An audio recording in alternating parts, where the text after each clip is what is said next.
शनिवार के दिन प्रधानमंत्री नरेंद्र मोदी ने अयोध्या में हजारों करोड़ों रुपए की लागत के प्रोजेक्ट्स का शिलान्यास कर अयोध्या को नई सौगात दी। इसके साथ ही विरोधी पार्टियों ने आरोप लगाने शुरू कर दिए कि ये तमाम चीजें 2024 के लोकसभा चुनावों को ध्यान में रखकर की जा रही हैं। लेकिन प्रधानमंत्री नरेंद्र मोदी को इन बयानों की कोई चिंता नहीं है। उन्होंने स्पष्ट शब्दों में कहा है कि वो सिर्फ लोगों की सेवा में सब कुछ झोंक देना चाहते हैं। प्रधानमंत्री नरेंद्र मोदी से इंडिया टुडे मैगजीन को दिए इंटरव्यू में सवाल पूछा गया कि क्या उनको 2024 में हैट्रिक लगाने का भरोसा है।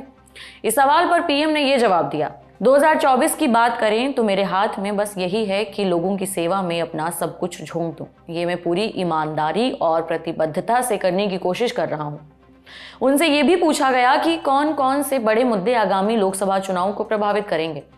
इस सवाल पर प्रधानमंत्री ने कहा, आम लोगों, विशेषज्ञों, जनमत बनाने वालों और मीडिया के मित्रों के बीच आज यही आम राय है कि देश को मिली जुली सरकार की जरूरत नहीं है। मिली जुली सरकारों के चलते अस्थिरता पैदा होती है और इसी अस्थिरता में हमने 30 साल गंवा दिए। मिली जुली सरकारों के जमाने में लोग सुशासन का अभाव, तुष्टीकरण की राजनीति और भ्रष्टाचार देख चुके हैं। पीएम मोदी ने कहा कि इसी वजह से लोगों में आत्मविश्वास और आशावाद कम हुआ और दुनिया में भारत की छवि भी खराब हुई। पीएम का कहना है कि इन्हीं वजहों से आज लोगों की स्वाभाविक पसंद भाजपा है। इसके अलावा प्रधानमंत्री ने इस सवाल पर भी जवाब दिया कि क्या भाजपा सिर्फ हिंदी हार्टलैंड की पार्टी है। उन्होंने कहा कि आज देश का कोई ऐसा कोना नहीं है जहां से भाजपा को समर्थन ना मिलता हो। वे बोले कि अभी हम 16 राज्यों में शासन कर रहे हैं और 8 में प्रमुख विपक्षी दल हैं।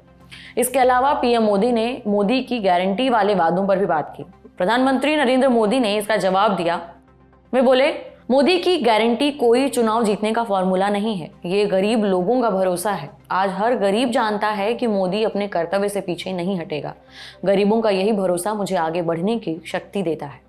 उन्होंने ये भी बताया कि 2024 के लिए मोदी की क्या गारंटी है। इस सवाल के जवाब में पीएम ने कहा कि उनके लिए गारंटी केवल एक शब्द या चुनावी वादा नहीं है, बल्कि ये उनकी दशकों की मेहनत है और समाज के प्रति संवेदनशीलता की अभिव्यक्ति है। पीएम ने कहा, मैं जब गारंटी की बात करता हूं तो मैं अपने को इसके साथ बांधता हूं। ये मुझे सोने नहीं देती, कड़ी मेहनत करने के लिए प्रेरित करती है और अपना सब कुछ देश के लोगों को देने की तरफ ले जाती है। प्रधानमंत्री ने कहा कि जिस व्यक्ति को गरीबी के जीवन का अनुभव है, केवल वही समझता है कि गरीब व्यक्ति को जीवन में आगे बढ़ाने वाली सबसे बड़ी शक्ति उसका विश्वास, उसकी आशा है और गरीबों की यही आशा उन्हें आगे बढ़ाती रहती है। प्रधानमंत्री ने साथ ही कहा कि गारंटी शब्द के शब्दकोश वाले अर्थ की तलाश नहीं की जानी चाहिए। कैसे लगी आपको ये जानकारी, हमें जरूर बताएं नीचे कमेंट बॉक्स में। मेरा नाम है उपासना और देश दुनिया की तमाम खबरों के लिए आप देखते रहिए द लल्लन टॉप। शुक्रिया।